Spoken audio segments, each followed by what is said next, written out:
magbayad ka sa lahat ng mga kasalanan mo. Isang hakbang mo pa, bubutasin ko yung bungo mo. Sakay!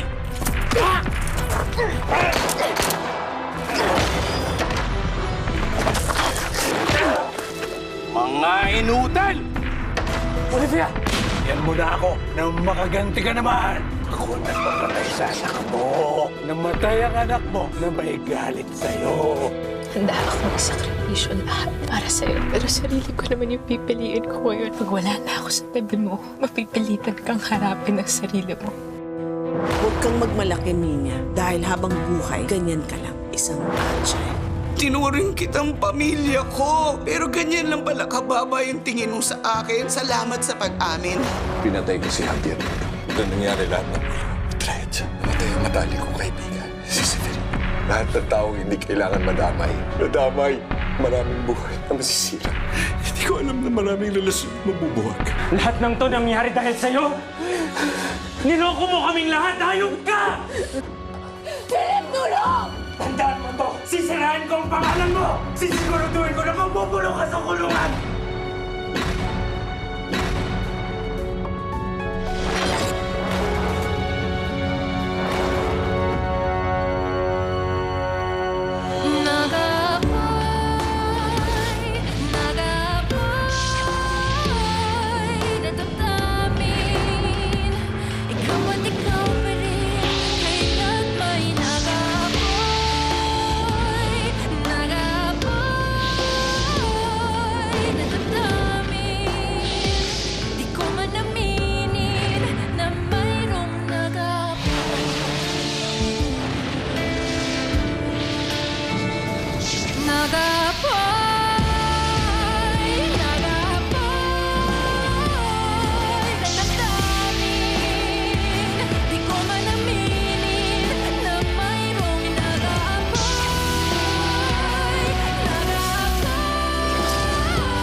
Kilalang neurosurgeon at President CEO ng Buen Camino Memorial Hospital na si Dr. Joaquin Serrano sumuko sa mga otoridad matapos aminin ang pagpatay kay former Congressman Javier Buen Camino.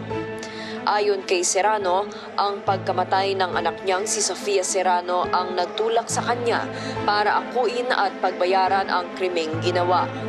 Sa opisyal na testimonya ni Serrano, ang yumaang colonel na si Colonel Santiago Quijada ang nag-utos sa kanya na patayin si Buen Camino kapalit ng katahimikan nito ukol sa isang eskandalo na piniling hindi ibunyag sa publiko. Walang malinaw na motibo si Quijada sa pagpapatay kay Buen Camino. Victoria! Victoria! Victoria! Santiago, matanda na tayo. Malalaki na ang mga anak natin. For God's sakes, maling-mali itong ginagawa mo. Mahal pa rin kita. Victoria, ano bang kailangan kong gawin para mahalin mo rin ako? Wala. Mamamatay muna si Javier bago kita matutunang mahalin.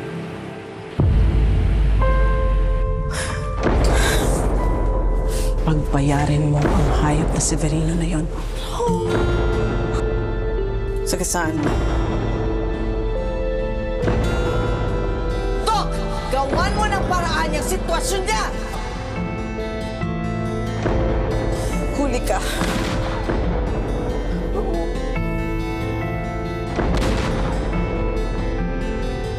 Sayang lahat ng ginawa ko. No! No!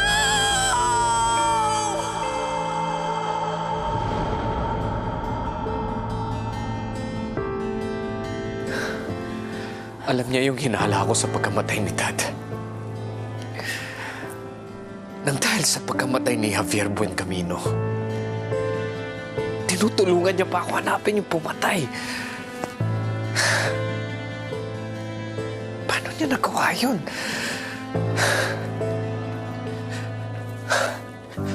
Pati si Sofia nadamay. Takot. Galit. Kawalan ng pag-asa. Hindi mo alam kung anong kayang gawin ng isang tao may matinding kinakaharap. Gaano pa siya kabuti. Yun nangyari kay Sofia, siguro yun yung nagtulak sa kanya para aminin ang lahat. Paano niya nagawa to? Itinuri ko siyang parang ama. Hindi ko na alam, Olivia. Kung meron akong natutunan sa lahat ng nangyari sa akin, may isang bagay ka na kailangan gawin para mabawasan yung bigat sa nararamdaman mo. Magpatawad ka.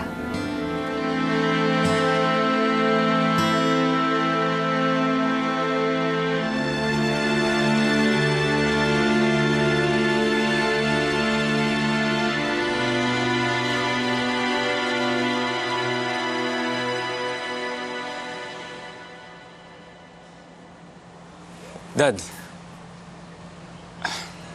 salamat po sa pagpunta. Anong kailangan mo sa akin? I just wanna talk. Waiter. About what? About everything that I've done wrong. Kay Melinda at sa'yo. Dad, alam ko na hindi ako naging mabuting asawa kay Melinda. At hindi din ako naging mabuting manugang po sa inyo. Pero gusto ko po sanang humingi ng tawad. Kung hindi niyo po ako mapapatawad sa ngayon, maiintindihan ko. Pero Dad, please, sana po matulungan niyo ako. Sana po makumbinsin niyo si Melinda na huwag na pong umalis. Sa akin ka pa talaga humiling ng ganyan? Santo ko sa buwan, alam ko. Pero Dad, mahal ko si Melinda. Kaya ito ako. Kinakapalan ko na yung mukha ko. Kung mahal mo si Melinda, palayain mo siya.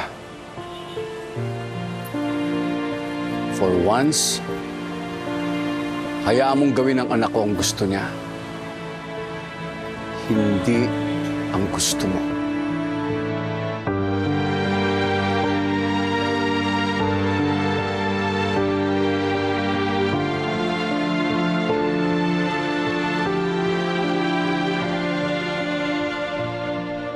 Walang katanggap-tanggap na paliwanag yung ginawa ko sa'yo, Francis. Pinrotektahan ko lang yung pangalan ko. Kapalit naman nun, kamatayan ng tatay mo.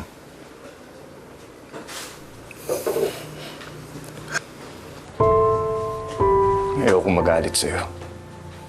O kahit kanino man habang buhay. Balang araw mapapatawad kita.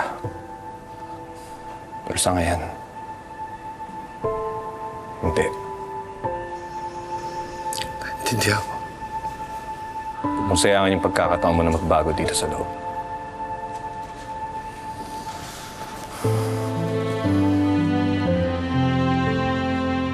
Good luck, Dr. Serrano.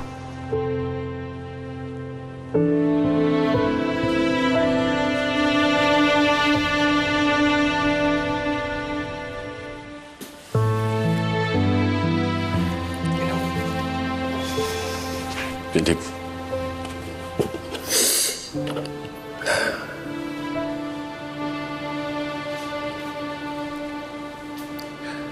Philip. Alam ko, galit ka sa akin. Tatanggapin ko. Kahit taon ang bilangin ko, okay lang. Pero ang hindi ko matatanggap, yung habang buhay mo kung hindi patatawarin. Philip,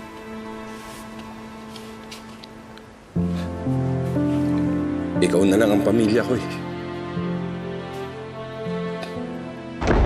Pakikilala ko sa inyo ang pinakabatang surgeon ng ospital na to, Philip Salazar.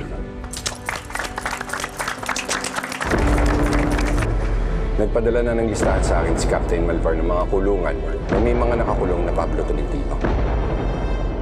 May mga nagawa kang kasalanan, pero hindi mo naman magagawa yon kung hindi ka naging biktima ng taong pumatay sa tatay mo. Usap namin yung bumbero. Iimbestigahan mo nila kung saan nagsimula yung report. Sa ngayon, sabahin mo na kayo. May isang bagay ka na kailangan gawin para mabawasan yung bigat sa nararamdaman mo. Magpatawad ka.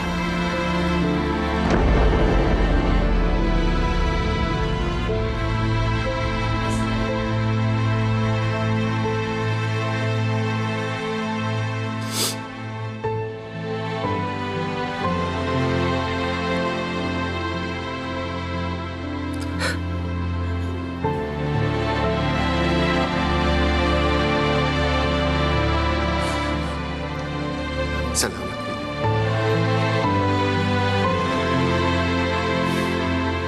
Kita na lang tayo sa labas, Ninong.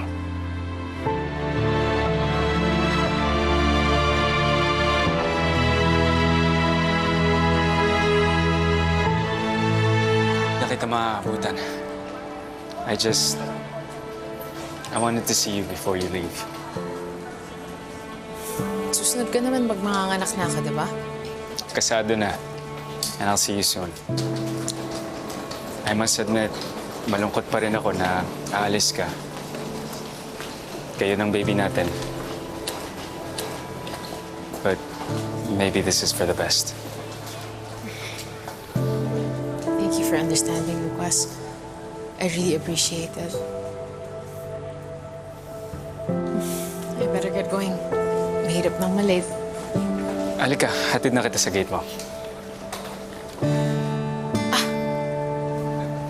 Bakit? Ano nangyari? Ala!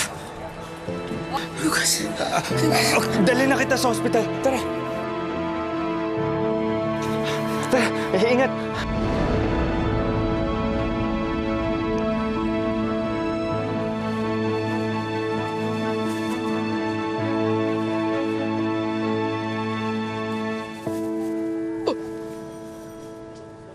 Minya?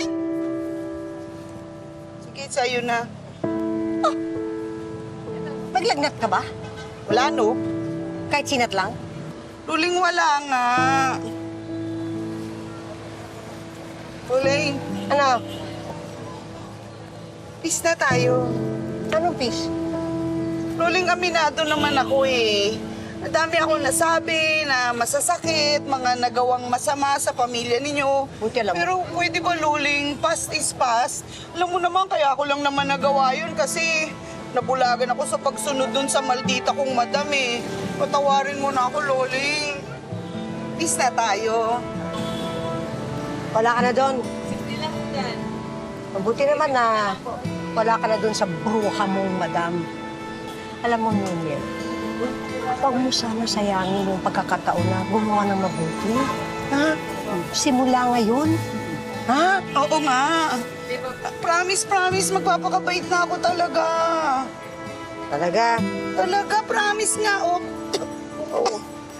Peace. Edi okay. Peace. Oh, talaga, Loli. Halika nga dito. Salamat. Halika na.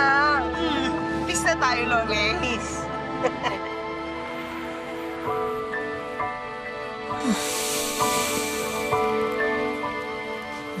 Lucas.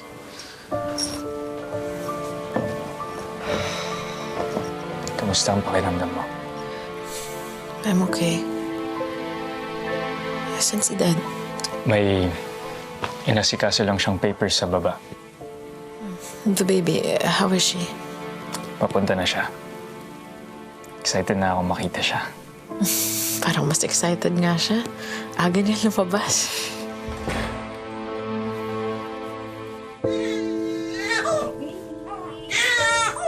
Ito na sila mami at daddy niya, oh.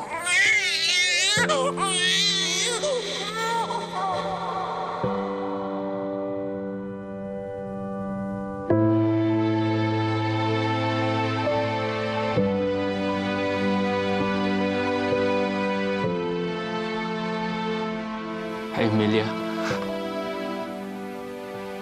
I'm your dad. I promise, hindi ako magsasawa na puntahan ka sa Amerika. Hindi ako mapapagod na pabalik-balik ako. Para lang maramdaman mo ang pagmamahal ko sa'yo.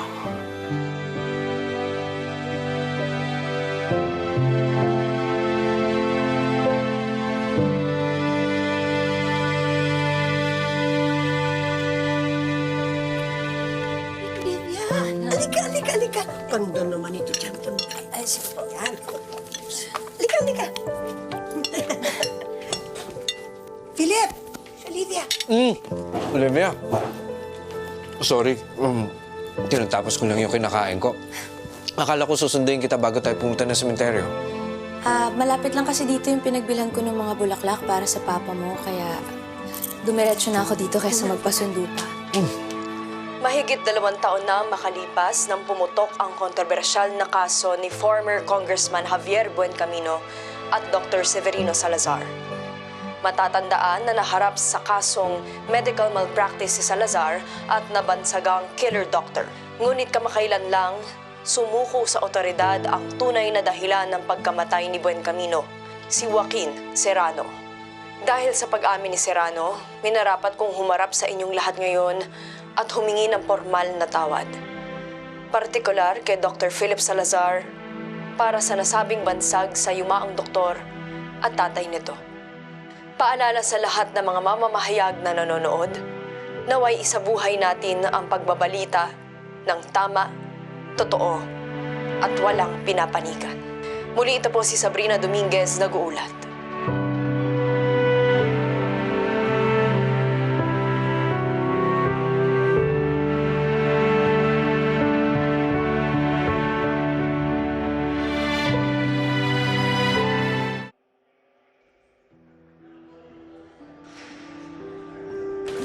Lucas.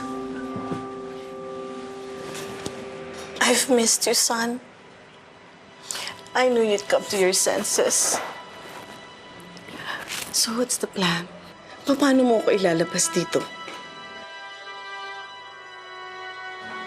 Ma, nandito ako para magpaalam. Ito na ang huling beses na makikita at makakausap mo ako. What? Son? I was never your son, Ma. I was only your puppet. Just like everybody else, ginamit mo lang ako. Naniniwala ka sa kanila. Binibilog nila ang ulo mo. Hindi ko na kailangan maniwala sa kahit kanino. Ma, nakita ko na kung gaano ka kasama. Lucas, ginawa ko ang ginawa ko para sa papa mo. Kailangan ko siyang bigyan ng hustisya. Kailangan kong protektahan ang legacy niya. Pero niloko din ako, di ba? Nagiganti ako sa maling tao. Biktima din ako. Para kay Dad? Para sa sarili mo yun, Ma? Para sa sariling ambisyon mo? Ang kasakiman mo? Ma, nananahimik na si Dad, so you have to stop using him as an excuse para sa lahat ng mga kasalanan mo.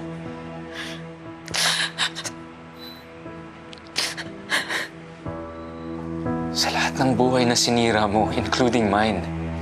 Lucas. No, Ma. Kailangan ko hanapin ang sarili ko, Ma. Hindi ko yun magagawa habang kasama kita. Kaya kalimutan mo na ako.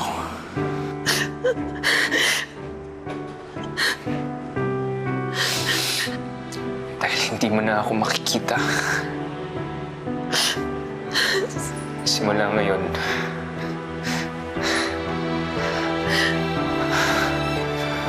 wala ka ng anak.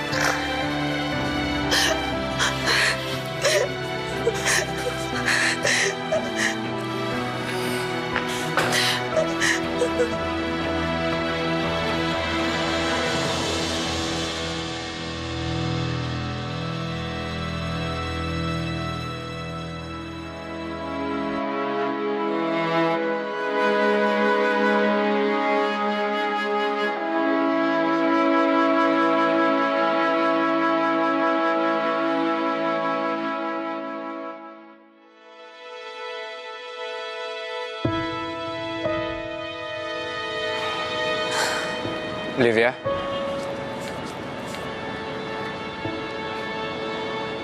Nandito ka rin. Nagpapahangin lang. Naistorbo ba kita? Iwan muna kita.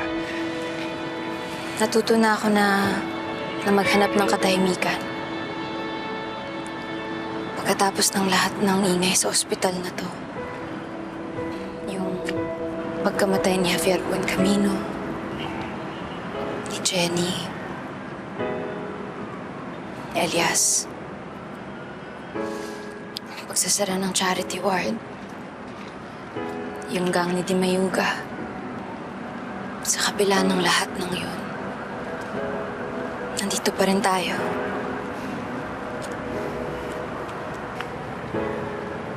Alam mo, tama ka. Hindi ko tuloy maiwasan na itinadhana talaga tayo na magkasama hanggang dulo.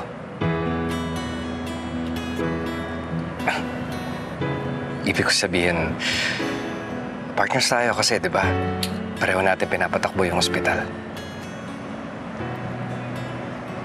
Talaga? Yun lang ang gusto mo.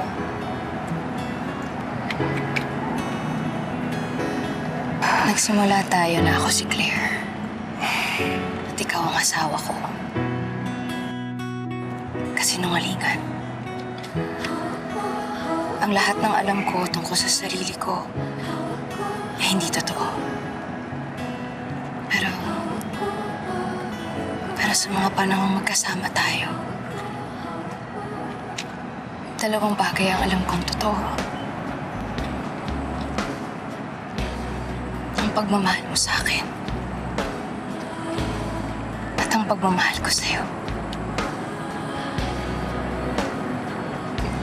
Maraming nangyaring pagkakamali sa buhay natin. Pero napunta tayo dito. Sa bandang huli, natagpuan natin ang isa't isa. Tadhana ba yun? Hindi ko alam. Pero kung okay ka,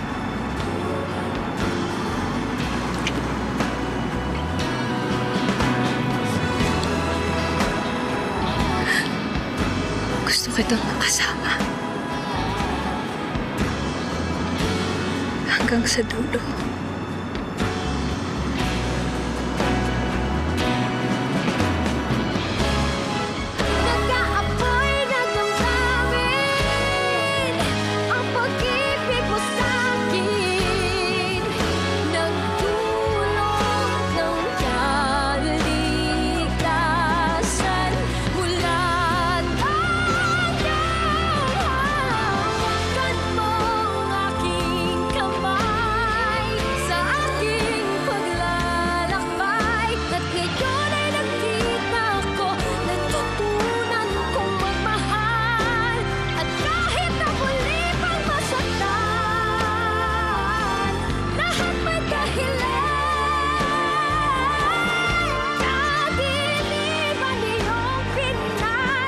Sa araw-araw, humaharap tayo sa mga pagsubok.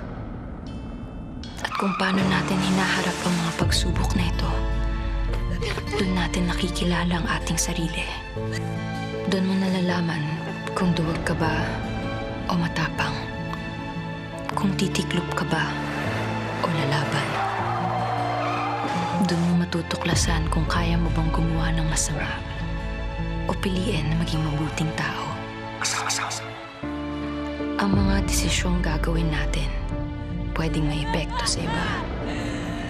Maaaring sa isang iglap, magbago ang buhay nila dahil sa atin. Kapag nangyari to, sila rin may desisyong gagawin. Kung gagantihan ka o hindi. At dito, pwedeng magsimula ang walang katapusang pananakit sa isa't isa. Ang natutunan ko sa lahat ng nangyari, kapag nagpatalo ka sa galit, kapag pinili mong ilaan ang buhay mo sa paghihigante, ang taong totoo mong sinasaktan ay ang sarili mo. Dahil ipinagkakait mo sa iyong sarili ang kapayapaan. Dahil pinipigilan mo ang sarili mo na maging masaya. At sa lahat ng desisyong gagawin natin sa buhay, pinakamahirap na siguro ang desisyon na maging masaya. Dahil mas madaling magpadala sa galit. Mas madaling gustuhin na makaganti kesa magpatawad.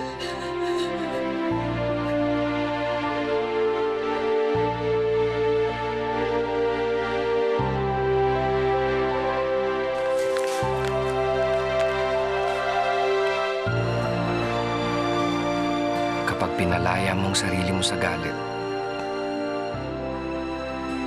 doon mo makikita may mga bagay na mas mahalaga sa'yo.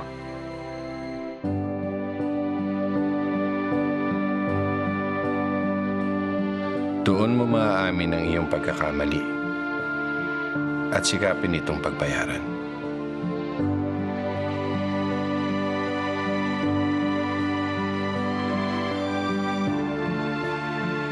Doon mo malalaman na ang mga bagay na hinahangad mo dati, hindi pala yun ang kailangan mo.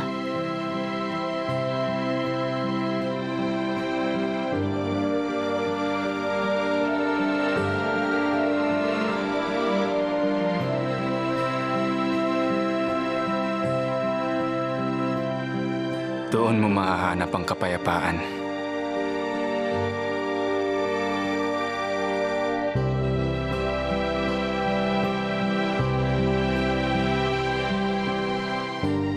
Dahil alam mo na kung ano ang totoong importante sa'yo.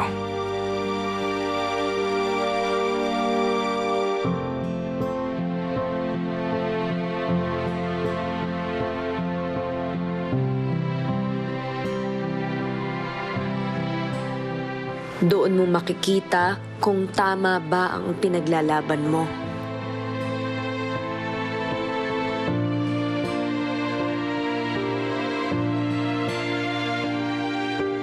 Doon mo matatagpuan ang pag-asa. Dahil ang mundo ay hindi lang isang lugar ng kalungkutan. Hi, mga dok. Pwede ka pa rin maging masaya.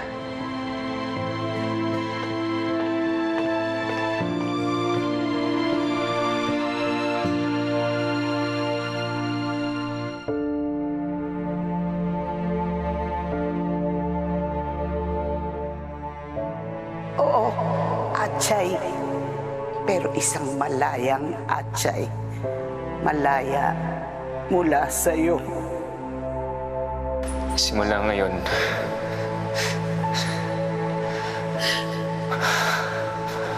wala ka na, anak.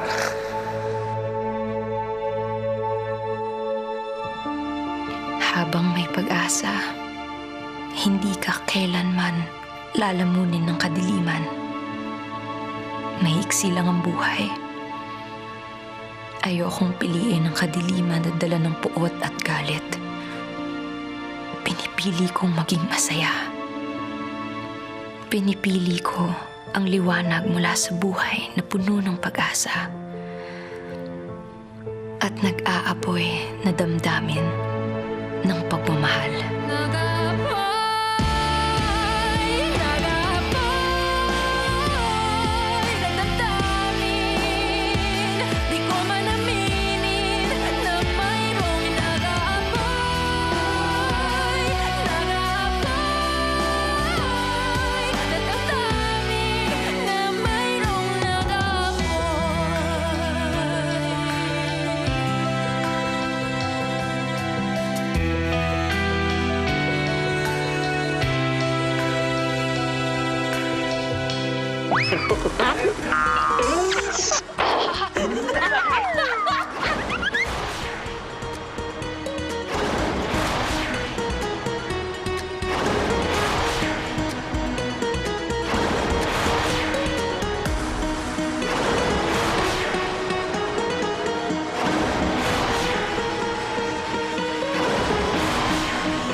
Hindi ko minamaliit ang kayayak. Sorry.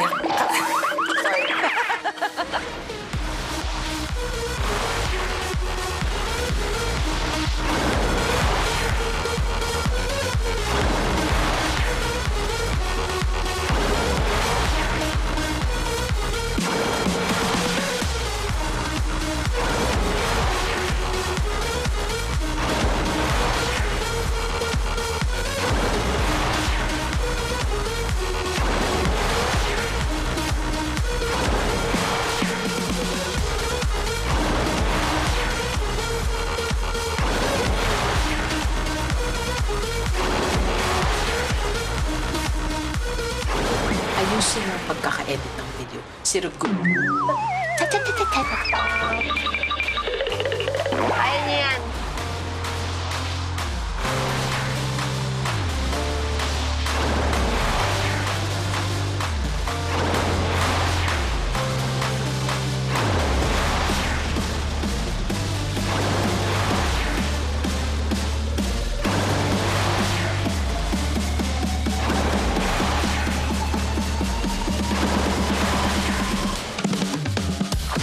Kaya nga doble, triple. Philip? Kabay. Kabay.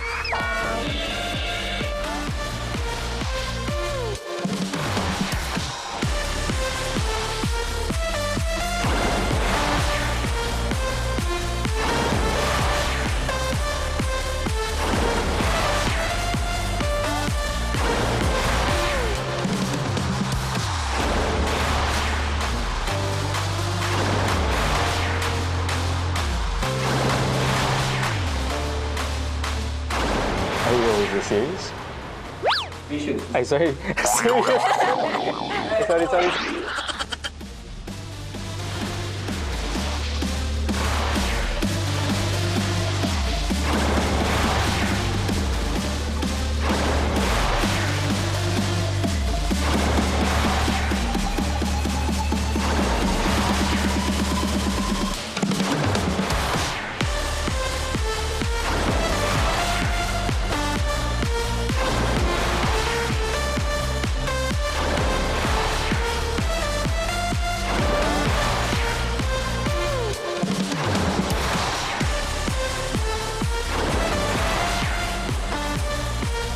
Maraming salamat pa rin sa tulong niya ni Captain Barbel. Di ba, Ninong? At least nakakuha tayo ng lead.